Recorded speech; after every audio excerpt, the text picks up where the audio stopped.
Monday, November the 25th.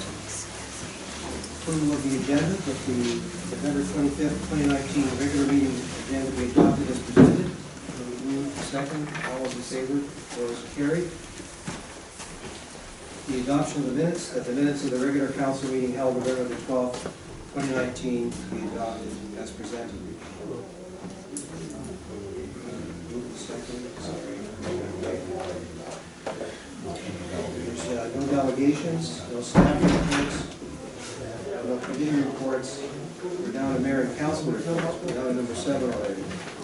So I did pass out the District of Hope Council appointments of committees for 2020. I haven't even talked to Councillor Tron, but I did add you to a new one there as liaison for the Hope Arts Council. Otherwise, there's very little change, status quo, except for the dates for when you're the mayor. Those change. Well, the dates change. They're different from what you had this current year. Nothing major. Next item on my mayor's report was I attended the Fraser Valley Regional District Corporate Services Committee meeting. There was nothing relevant this past agenda for Hope. I attended the Hope Healthy and Well-Being Initiative Steering Committee for the Micro and Macro Health Grants approval. We approved, I believe, 4 grants. The next intake for grants is January the 17th. I met with the UFD President and Vice President, Dr. Joanne McLean and Dr. James Mendigo.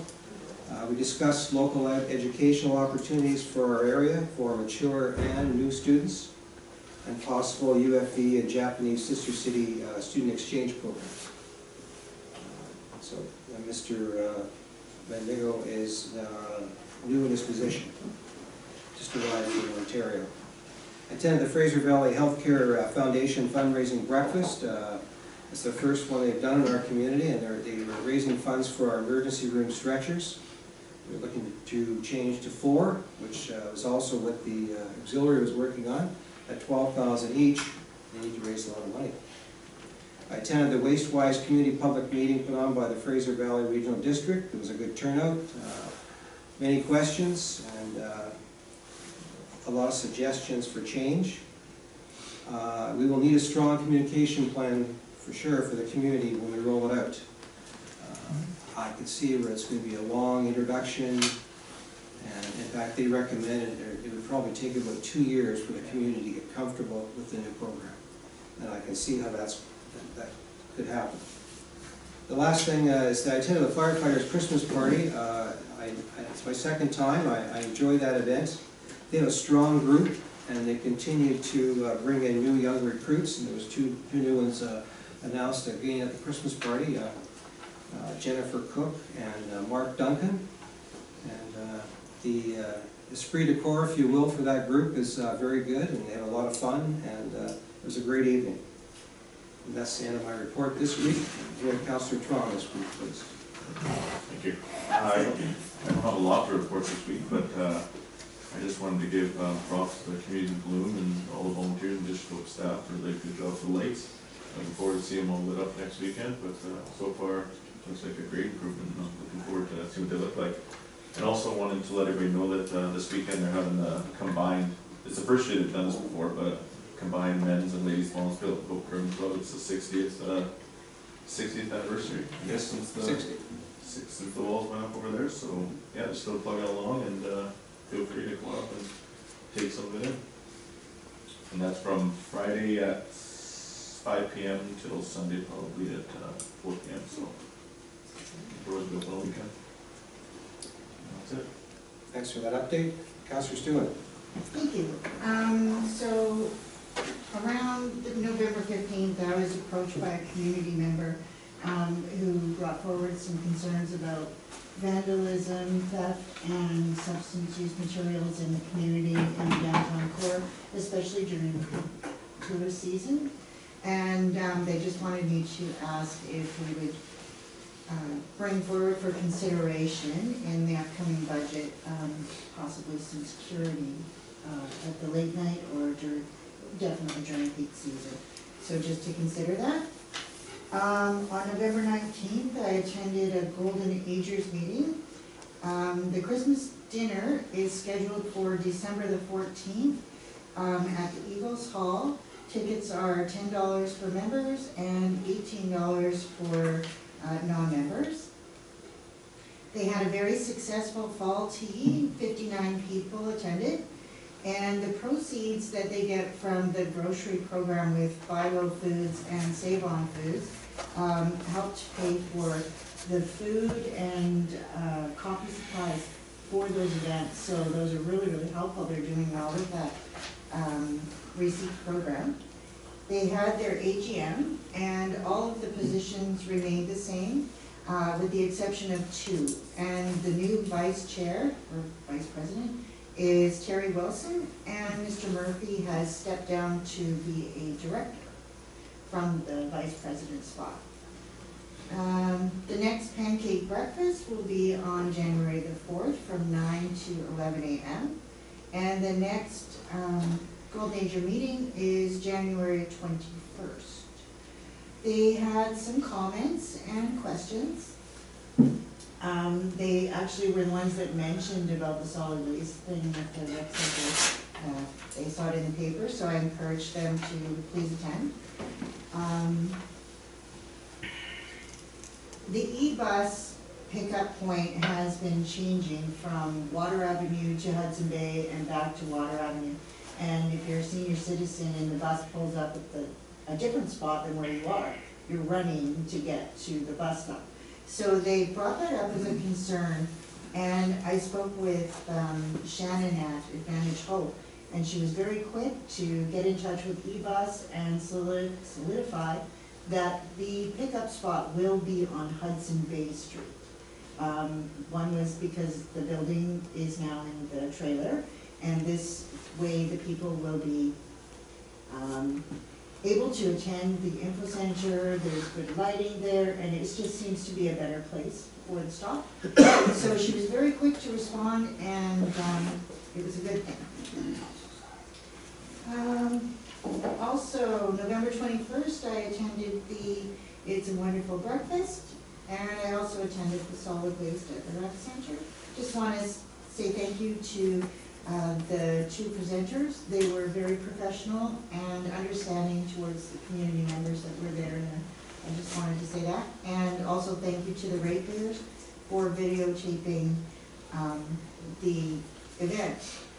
One thing about the Golden Agers I forgot. They mentioned that between Wallace Street and Park Street, 3rd Avenue and 5th Avenue, there are a number of street lights out, and it's quite dark when they're walking at night.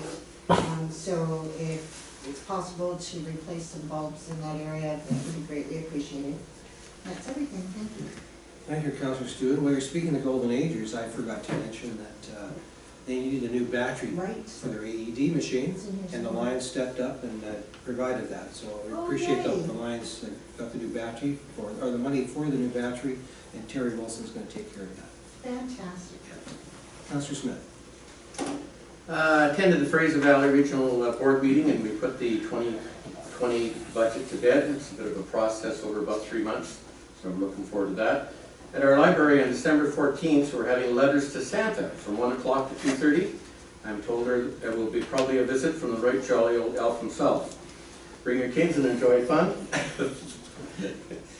Also attended the first ever Fraser Valley Gala at Harris Hotel with Jackie Taggart. And the Fraser Valley Healthcare has raised over $35 million since the year 2000 for hospitals in the Upper Fraser Valley, to the generosity of the good people of the Upper Fraser Valley here. A lot of very, very generous people. Also, I was at the Wonderful Breakfast, was a very good thing. On the day that we were there, our 8-bed hospital had 17 people in it, in beds. They have extra beds. They were telling about the one bed that had a hand crank, so it was a little older than most models they have. But I mean, they do a lot there to accommodate people, so I just thought that was a pretty interesting statistic, how extra we do here. Also was at the Hope Waste Wise Committee. A lot of people with pros and cons of new handling, good discussion. Thanks everybody for coming out. Also, a big thanks to from the district, Gary, Jen, and Melanie for putting the new light post decorations The first year is the hardest to install because of the hardware and everything else. We'll get better after this, but it's a lot of work on their part. And these things were purchased by the Oakland Chamber of Commerce with funding from the Community Forest Grant given. So that's an excellent project. And also this Saturday is the Hope Holiday Fest, His Worship, and we're hopefully council and staff. Mark Stroll will also be there to turn the lights on at the front of City Hall here. There will be some pop-up shops around town, only for that evening, and some of the stores have some special treats. And also the Passport to Christmas, $800 in prize money, which is a Chamber, Communities in Bloom, and the Hope Standard Project. It's very good. And out in front of City Hall here, we'll be giving out glow necklaces for the kids to wear around. Makes it kind of safe and kind of fun. And there'll be free hot chocolate out there too, so we're encouraging everybody to attend. The lights in town too, the other ones going across the streets were provided by the Chamber's fund, so that was a $20,000 project this year. It's very, very good, so thank you. Thank you, Councillor Smith. Councillor Bylaw. Yeah, thank you. Since the last meeting, I think it was since the last meeting, but either way, I went to the Hope Brigade Days annual general meeting. So they had a good number of people show up for that, and the board is mostly the same as it was in the past, so that's a hardworking group that takes a lot of people to put on that event. Overall, they did quite well. All the numbers have come in from the last year, so they were up in attendance. Overall, they put a little bit more money in the bank, which is good because there could be years in the future that they don't do so well based on weather or things like that. So I appreciate those people for stepping up and continuing to run that group because it's definitely 51 years strong now, so we're on to event number 52.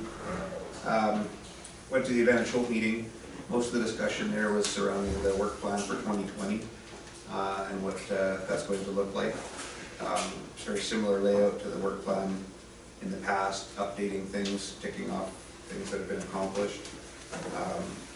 Our executive director, Shannon, reported out that she attended the BC Economic Development Association course, I guess it was.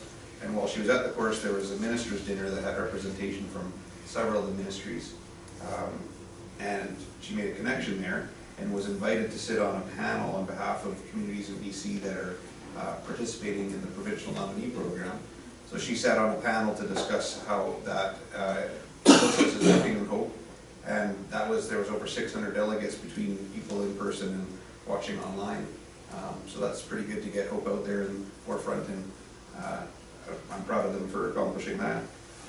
And I want to remind everybody that the Montreal Canadiens alumni team is coming on January 25th, and that tickets are selling fast, so you can pick those up at the Visitor Info Center. And I think Councillor Smith will be on that team, Councillor Tron as well, working on it. Maybe that guy across over there too? Yeah, be the goalie.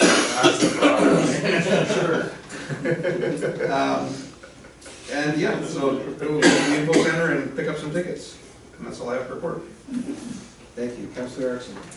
Sure, I also attended the Regional District Waste-Wise meeting, and I guess what I got out of it was the community had a lot of really good questions and a lot of good comments, and I think what we should be doing is we'll probably have to have a couple more meetings like this with this Waste-Wise before we get everything flowing properly. There's so many people were frustrated, they didn't really know that they were complaining about the garbage side, the container size. But I think once it all gets into place and everybody sees what's happening, I think everybody will accept it. I think it's just something new. I really appreciated having the meeting. It was really good for the community at large, and I think a lot of questions were answered, and it was good for our community. That's all I have to report. Thank you. Councillor Smith. Yeah, just going to touch on the Montreal Canadiens game that's coming that Scott had mentioned already. Also, thank you to the firefighters for yesterday. There was a pretty big fire up Skagit too, so I think Yale came out for mutual aid as well too. So nice to see the fire departments working interconnected there. Not very often our fire department has to go out and help Yale, but another cool thing that actually happened out in Yale. One of the fire chief for Yale actually is one of my employees, but they did a live burn up in Yale actually. A house that was going to be coming down for destruction, they got to practice with a live fire. And from the time of ignition to the time they were done was about 38 minutes. So it shows you how fast the house is. They didn't take much out of the house. They just started it up with the some of the furniture and stuff like that, so pretty crazy to see how fast the house can go up. Also, I'm not wearing this ugly mustache to make it look good, but it's November, everybody celebrates it for the prostate, so everybody should go out there and go get checked and donate if you can. I'm pretty sure Mr. Gill isn't wearing his just for the sake of looking nice with a mustache like I am, but it's kind of fun to do too, so make sure you go, and if anybody, go make a doctor's appointment, go get checked if you can too, so stay up on top of that. All right, thank you. Thank you. When you're older, yes. Mr. Fortalowski. Right, if I can pass you on to Ms. Bellingham regarding your appointments, Mr. Mayor. I do need a resolution approving this because we have to notify all the organizations who the representatives Oh, will be. all right.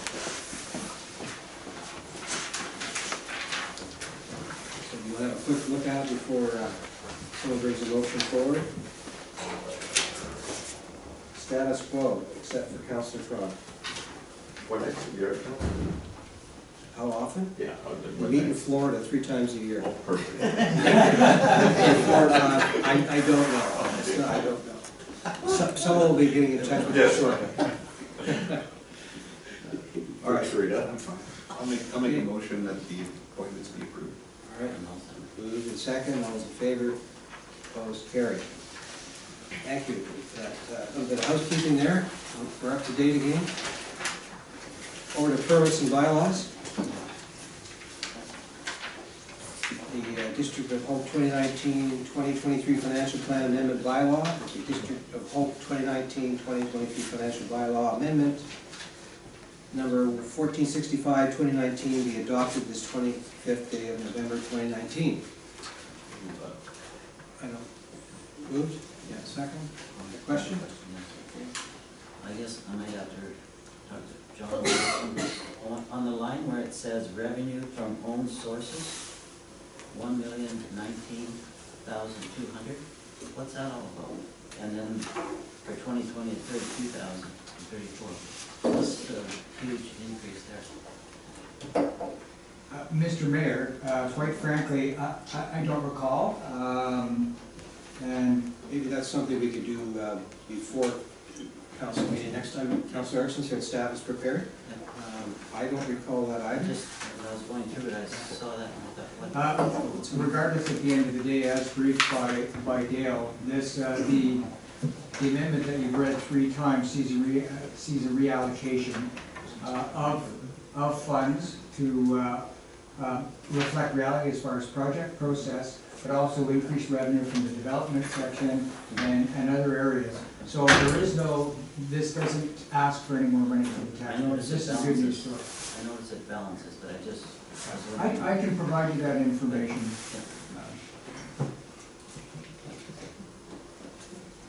Are you- Sound good? You're good there? Okay, all those in favor? Opposed, carried. Well, I haven't seen this in a long time. The Village of Hope Commercial Vehicle Licensing Repeal Bylaw. Do you need to speak to this at all, Ms. Bellingham? Yeah, the province has pulled, UBCM was running the program and it's being pulled.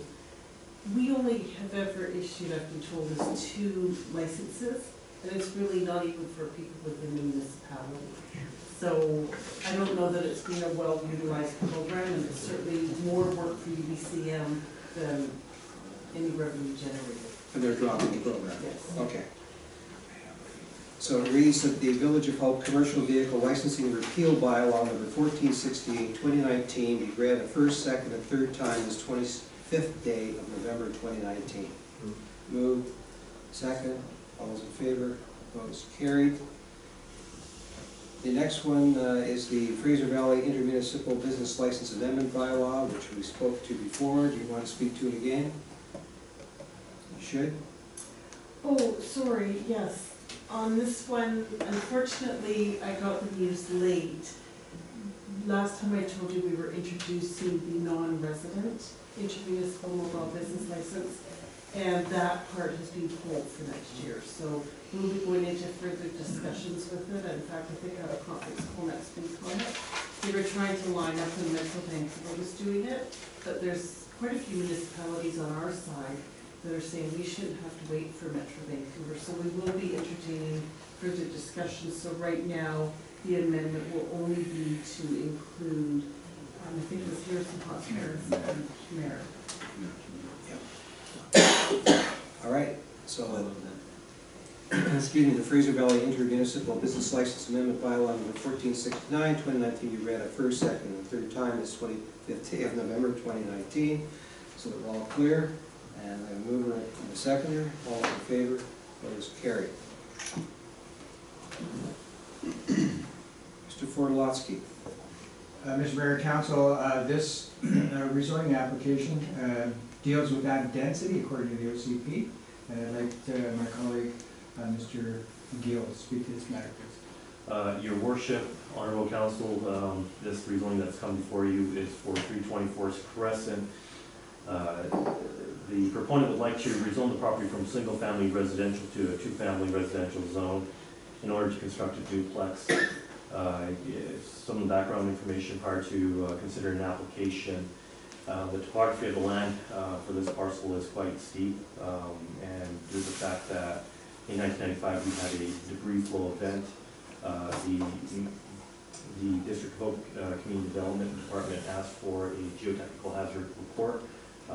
The report came back satisfactory, and that we can proceed forward with this rezoning. All right, thank you.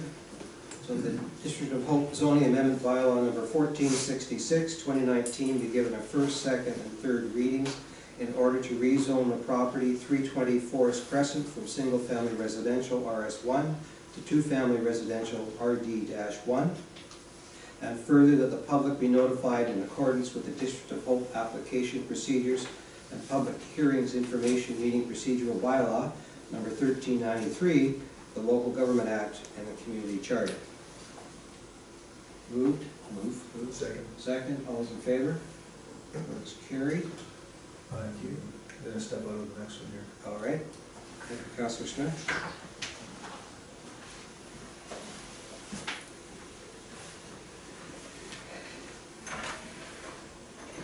Mr. Gill.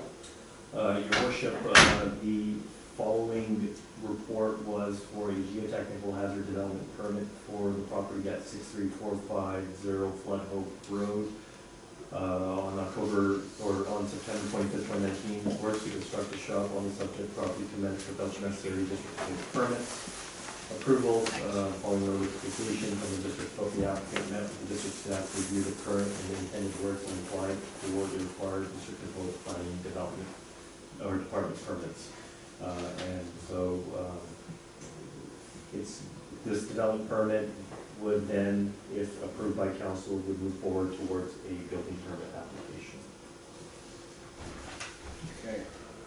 So it reads as follows, that a District of Hope geotechnical hazard development permit be approved for the property at 63450 Hope Flood Road for the construction of a shop subject to the District of Hope receiving a satisfactory certified report from a qualified professional confirming a site-specific safe building envelope for the property. And further, that the Director of Community Development be authorized to endorse the geotechnical hazard development permit and required covenant document. And further, that for purposes of the development permit validity period, the conditions of the development permit shall expire on November 25th, 2021. And further, that for the purposes of Section 504 of the Local Government Act, substantially start any construction which shall mean the issuance of a valid District of Hope building permit. So I need a mover, thank you, a mover and seconder. Any discussion? I just have one question. This is Mr. Gill. Can you help me with this? A geotechnical hazard development permit the town requires, and then you require a covenant? Why? So what's the purpose of the vote? So when geotechnical, Your Worship, when geotechnical hazard development permit assessments are conducted by the professional, they use a cave matrix. Matrix established in the REFD, Regional District of Fraser-Shamdays, and basically gives you risk thresholds. And for certain risk thresholds, it's a 1 to 10,000 year chance. However, if that were to occur, what ends up happening is the fact that the property owner does not go after the District of Hope to say, why did you give me a building permit? why'd you let me develop in a hazardous area?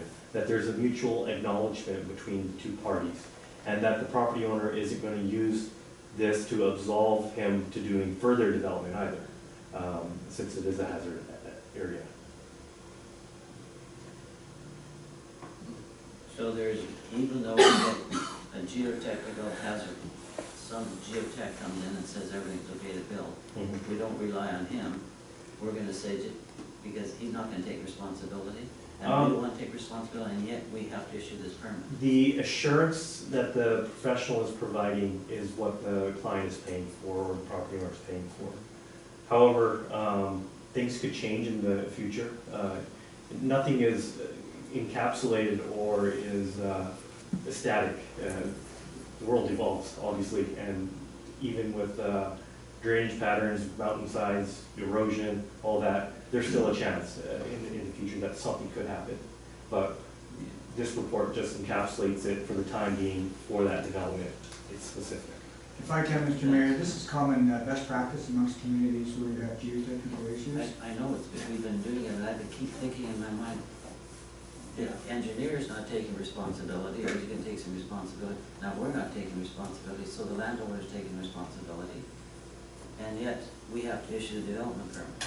So to just add on to, so basically with the covenant, it is an agreement between the municipality and the property owner that this report also is registered with that covenant. That they're not gonna go and build something else just because they have this report. The report is always specific to that development. This development permit is always specific to that development. There's certain times where we would say that for further development, considerations be given, but that's always usually outlined in the report to council.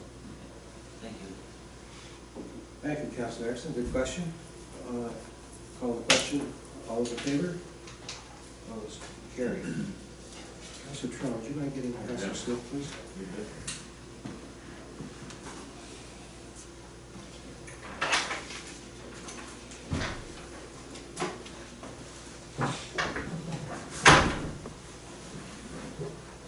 All right, Mr. Gill, it's all yours. Your worship, through you, we have a flood erosion and geotechnical hazard development permit that's come before you for 66517 Cockville Lake Road.